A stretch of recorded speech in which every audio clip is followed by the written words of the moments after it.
Meaning of infantryman. Infantryman.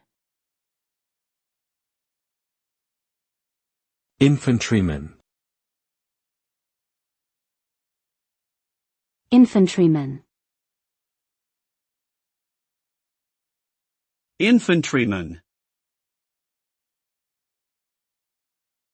An infantryman is a soldier who specializes in fighting on foot, often as part of a larger infantry unit. Infantrymen are trained in a wide range of combat tactics including hand-to-hand combat, marksmanship, survival skills, and navigation. They may be armed with rifles, pistols, grenades, and other weapons.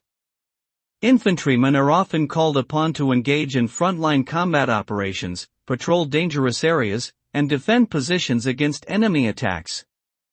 They play a critical role in protecting their country's national security by putting themselves in harm's way to ensure the safety of others.